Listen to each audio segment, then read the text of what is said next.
Caught Behind the Mic with Yannick Leonard. Real talk, raw stories through the mic. Yes. Welcome back to Caught Behind the Mic with Yannick Leonard. And today we have a special guest all the way from Nevis, Colin Archibald, also known as Keze Archibald. Just want to say welcome.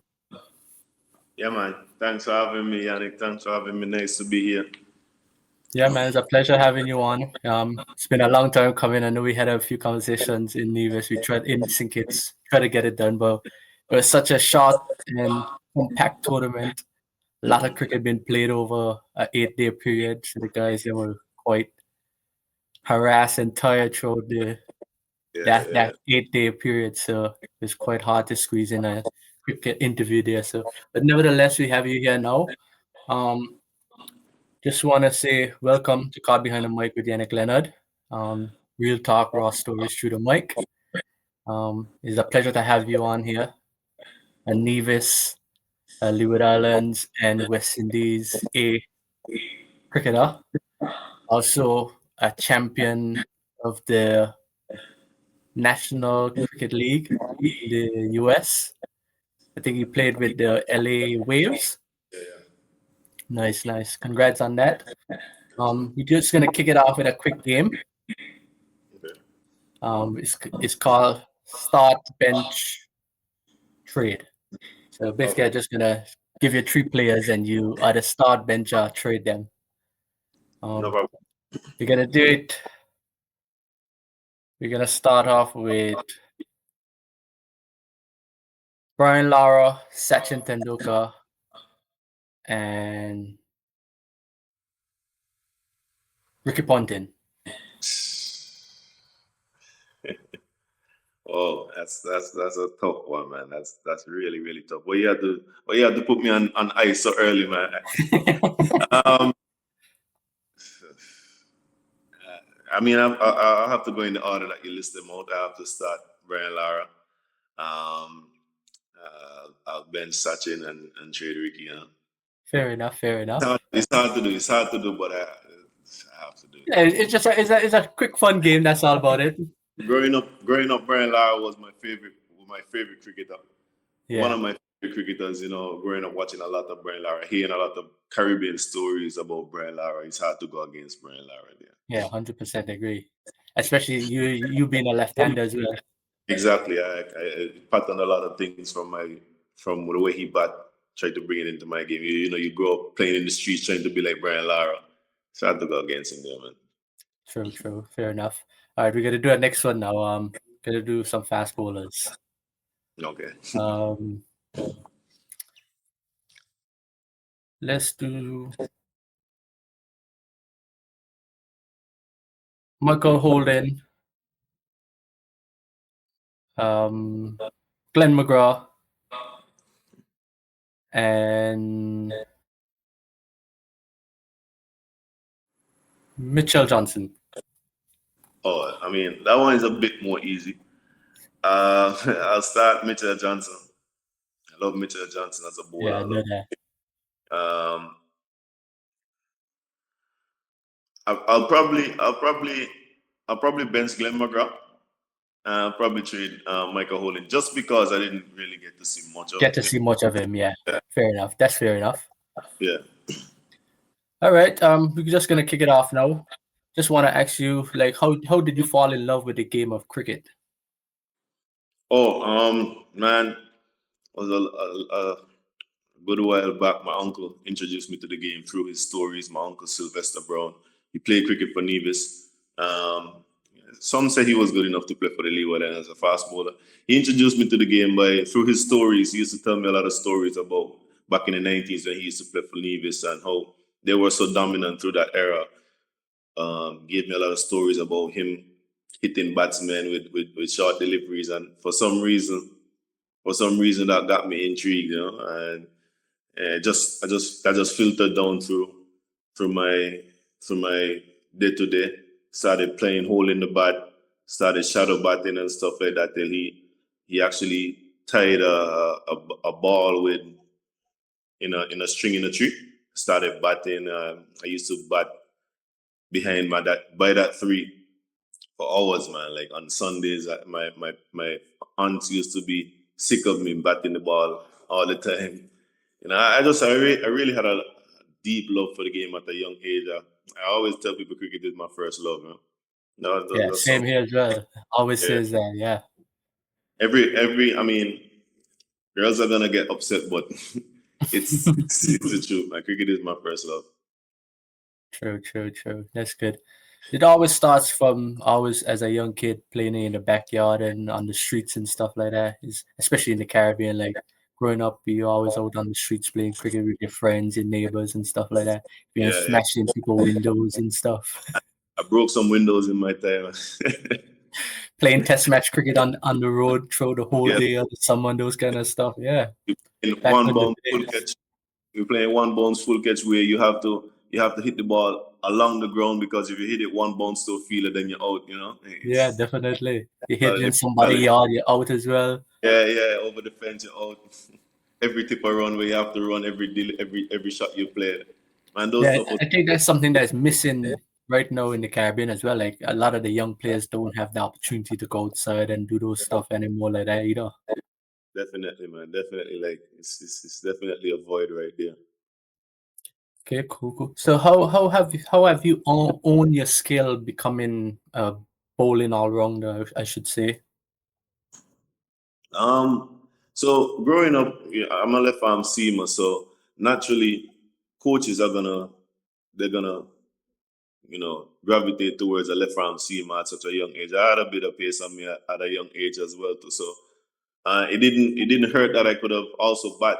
So I was always like channeled into a structure. I was a part of the Leeward Islands under 15, under 17. I played in the under 13 tournament that they used to had in I heard Vernon Springer speaking about it recently. Yeah. Played in that tournament. So those tournaments kind of helped me to develop my skills in a structural way.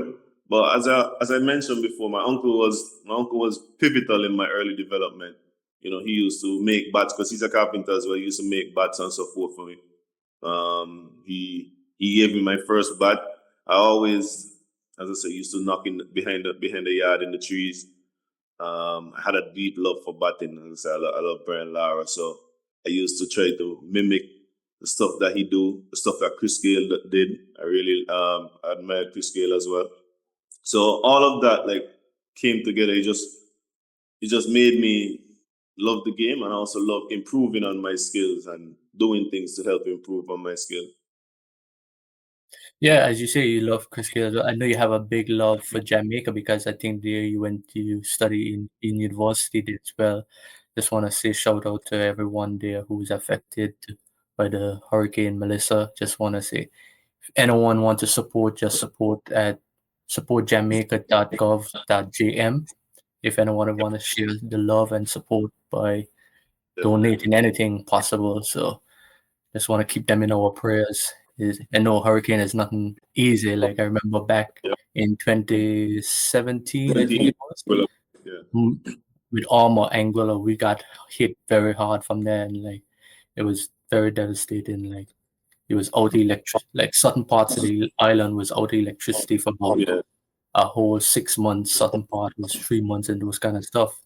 So I know it's going to be a long road towards rebuilding, and any support is grateful for. So Yeah, yeah, man.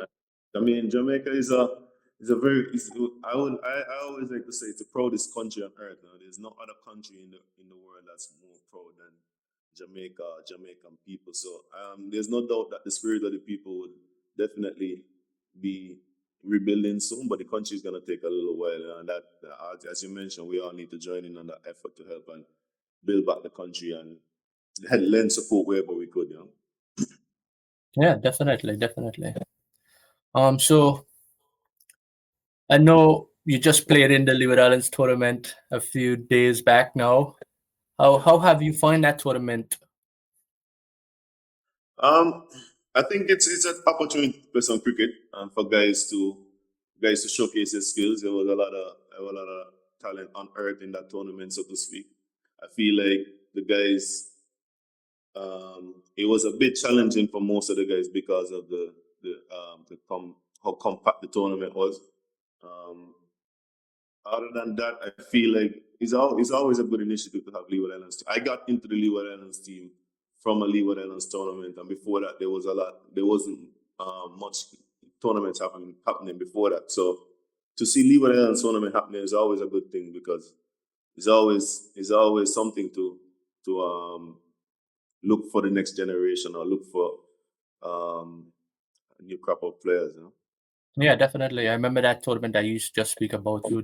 I think that was 2019. 2019, yeah. Yeah, I think we both But was part of that. And we both made the Super 50 team as well. I Where we got I came got second one of my favorite speller bowlings was against against Anguilla. Anguilla. Yeah, man. Yeah, I remember that game very well. Yeah, Yeah, definitely. and so I know after that tournament, you ended up playing Super 50, made your first class debut as well the following year, January. Yeah. And been part of the Leeward Islands setup ever since then. I know they just give out contracts again. And then no, you haven't received a contract as well. Yeah. What's the next step for you going forward? So I feel like I don't like to point fingers. I'm always in an upward trajectory. I always try to stay on a positive. Yeah, I always try to be in an upward trajectory where I think positive, think of the cup half full rather than half empty. yeah, So the upper, I mean, being a part of the franchise setup, I've been a part of the franchise setup since 2020. So that's like 5 years. I played like 6 years of cricket with Leeward Islands cricket. Obviously, you're gonna miss the structure of being in a professional setup, being around guys. I mean, you build some. Maybe you became friends through cricket. I built some very good relationships with guys, yeah, the Leeward Islands, that I'm always grateful for. So you're gonna miss that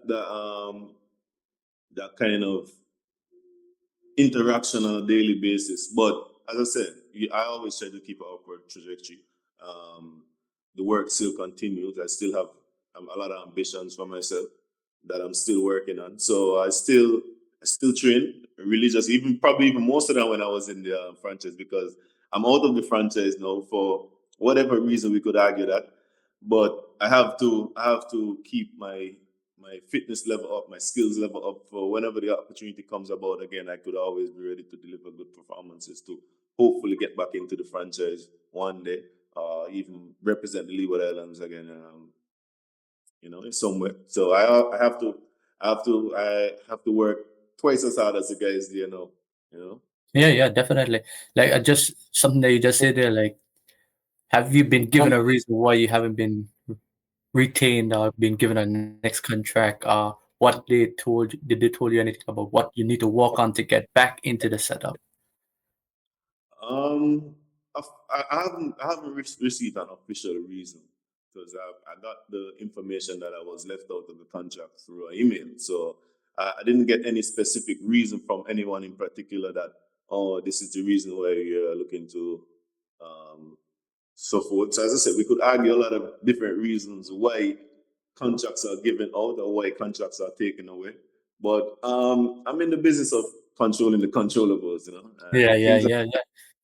I don't really try to spend much time debating on in my mind because it tends to clog up your mind.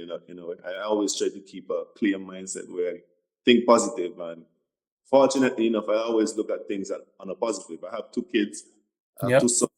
Um, I know being a cricketer, you might be away from home for a lot of time. I look at it as a positive. I get to spend a lot more time with them. Also, I get to be a lot more flexible in my schedule. I work for the Department of Sports also back home. I get to spend a lot of time developing cricket, grassroots cricket back here in Nevis. So I always look at things as a positive, Yannick. I don't really stress on things that I can't Yeah, control. that's so true. Yeah, so as I said, whenever the opportunity arises again for me to play for Leeward Islands, I'll be ready to grab it with both hands. Yeah, definitely. So I know you played a few seasons in England while you was contracted as well. Like, how has that helped your cricketing journey in terms of playing in different conditions and stuff like that? Yeah, man. I love England. I love playing. In English conditions because I feel like as a fast bowler, people may think that, oh, you play in England, that the ball swings a lot. I don't find like it swings a lot. I feel like I'm more so of a seam bowler than a swing bowler. So for me, that was perfect playing in England. I got the ball to seam a lot up there. Got a lot of wickets. I also played in Ireland. That was a lot more white ball stuff. So I really got a chance to improve on my white ball game. Um, I really got a chance to like bowl against a good bunch of cricketers in that region. The guys who are playing in county setups, guys who have played county setups, you get a chance to knock heads with a lot of different guys who've been there and done that, And playing in England is nothing short of that. I've met some real good guys, and as I said, like playing in the Leeward Islands, you make some friends up here that you could cherish for a lifetime. You never know where you might be in life that you might have to call upon those friends. So it's a good experience being out there. I would encourage any young cricketer to go to England and play some club cricket up there. It might be hard because the temperatures, that was a big adjustment for me, but like just being able to play cricket for 6 months, a 4 to 6 months period where you just play cricket every week. We don't get that here in the Caribbean, so it's definitely good for development. Development. The game is the best teacher, so you playing club cricket in England is going to give you a chance to play more games and ultimately learn more.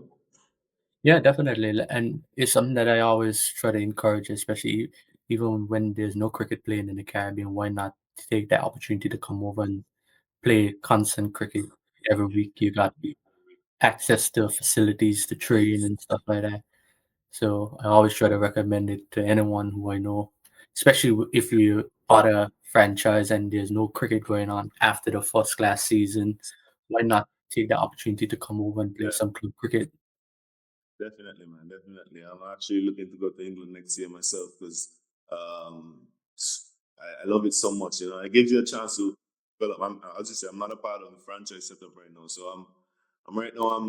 I'm gunning for cricket. I'm gunning to play cricket anywhere I could and to be a part of that environment. Yeah, definitely. All right. So, what has been your greatest achievement playing cricket so far? Um, I can't say my greatest achievement without mentioning the 100 that I made in Queens Park Oval a couple of years ago, batting at number 10. Yep, Yeah, remember that innings? I was watching that live on YouTube. yeah, that was one of my favorite moments as a cricketer. I must say that's definitely high on the agenda because of the conditions of the situation of the game and how we came out and won that game after being in a situation like that. I always like to contribute to teams win, and yeah, that was special for me, man. Also, 2021 when we won the CPL, Sings and Nevis Patriots, I wasn't part of that team. I didn't play much games, but like just being in a dressing room with guys like my idol, one of my idols, Chris Gale, Dwayne Bravo, Red Emmerich, guys like those guys who played a lot of franchise cricket around the world, who experienced a lot of different things, and you could be able to bump heads with those guys and learn from them. That was a real good experience for me as well. Another one of my favorite moments is also that year that we played my first year in Super 50 where we went to the finals. And Yep. um, just I always speak about like the moment. I don't know if you remember, but well, obviously you remember, but like the semifinals where Jamal Hamilton kind of like changed the whole games. I love watching stuff like that, and to be there in that environment live and to see the energy that we had as a team Yeah. in dressing room and support after that. We didn't go on to win the tournament, but like that was that I always think about that as a high point in my career. Um, yeah, as I said, like we won the NCL recently. A great bunch of guys. That was an unexpected journey for me again, but to be able to contribute to teams' wins and ultimately winning tournaments, yeah, that's always a good feeling, man. Yeah, definitely. Definitely. As you just said with that 2019 Super 50, that was such a good experience. Like everyone thought we was down and out in that semifinals, but everyone in the dressing room had believed that we're gonna win this game no matter what, and so did we. And Jamal led from the front Yeah, with an unbeaten 70 yard. But I think that was one of the best innings I've ever seen him Yep. played as well. So Yeah. I mean, definitely. I always look at Jama as one of those guys who, in a dressing room, would win the game for you. Jama, along with Jama, Casey Carty, Raheem Kama. Those guys are the guys I always look at as match winners. Those guys will win a game for you. Well, Yeah, very I've been determined. around the Leeward Islands, yeah. I've always seen it happen. Like those guys always put us in a winning position most of the time. Yeah, definitely. So next question. If not cricket, what would it be? Probably playing domino by a bar somewhere. No man. If not cricket, as I said, I'm a sports enthusiastic, and so I'm very enthused about sports. I have my levels in coaching. What do you mean? If I was introduced to cricket, or if No, no. If you cricket was in your career now, like if what would it be? it would always be cricket, my Yannick. Once I was introduced to cricket, it was always cricket. I used to tell my teachers when I was coming in school that I'm gonna be a professional cricketer, regardless. And also, I used to always tell my teachers that.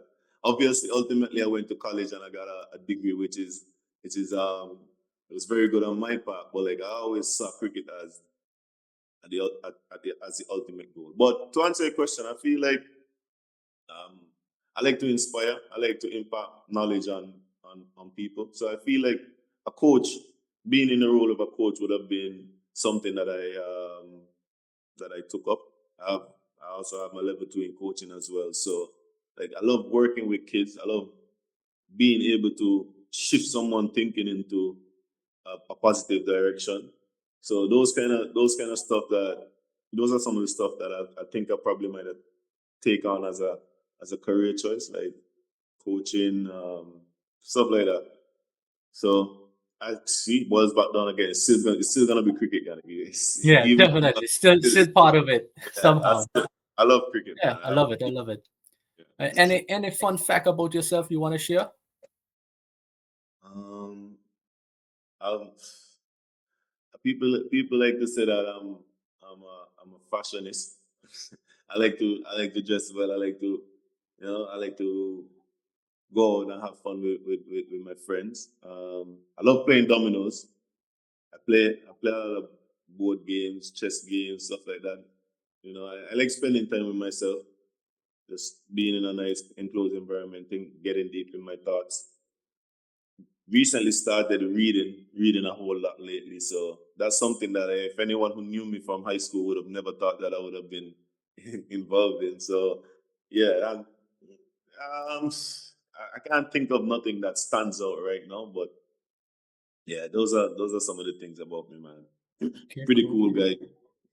Yeah, very chill and relaxed guy. Yeah. Didn't you do it at athletic as well when you was in high Oh yeah, school? yeah. I did track and field when I was in high. That was so long ago. I didn't even remember. Well, not long ago, but like I did track and field. I actually represented Simpson Nevis at the Carifta Games. I held a national junior record at one point in time in the field events in shot put. So yeah, I mean, I never thought it would have been track and field. There was always the opportunity where you had the scale of whether you'd go track and field. Like I always chose cricket. So Yeah, definitely. As you said, it is your first love, so it yeah, will always my be. All right, we're gonna play a quick game again. It's called blind ranking. blind ranking. Yeah, so basically, I'm just gonna call 5 random names, and you gotta rank them 1 to 5. Okay. So it's gonna be all international with Okay. a bit of Caribbean as well. So yeah. All right. So first name I'm gonna call, you gotta rank them 1 to 5. Marco Jansen. Oh, so I have to give a You ranking gotta without rank one names. to five. So I'm not gonna hear all the names first. I have to hear. No, you gotta just as I call them out, you rank them 1 to 5. So I'm not gonna know the other guys that you're gonna call until No, until I call them. Marco Jansen. That's the whole point of blind ranking. I would say at 3. 3. Okay. Next name, Jason Hola. Jason Ola is one of my favorite all rounders, man. I'll have to put him at number Just to make you understand, all I'm gonna call is all rounders. Okay, well, two. I'll put Jason on that too. Jason Holett 2. Okay. Next, Jack Callis. One, definitely one. Number one. Not a bad number one for sure. Yeah. For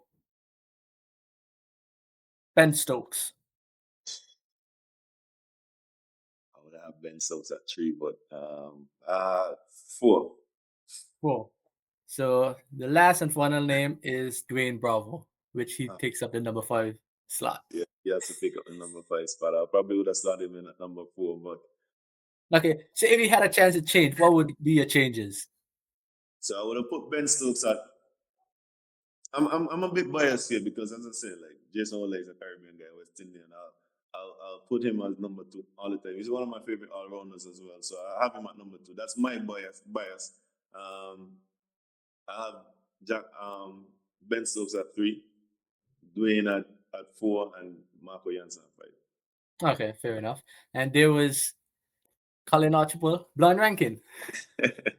Yo, man, it was a pleasure having you on, man. Nice little dive into your career and your journey in cricket. So always a pleasure catching up with you guys as well. So just want to say continue to put in the hard work and may the future be bright and prosperous for you in your journey. And hopefully we could meet up next year when you come up into the UK. Just give me a shout and we will definitely meet up and do something, cook some food or something. Definitely. Yeah, man, it's a pleasure. Thanks, Yannick. Thanks for having me, man. I really appreciate it. Nice catching up with you, as you mentioned. So we'll meet up one day in the flesh again. Yeah, definitely. Cheers, bro. Cheers.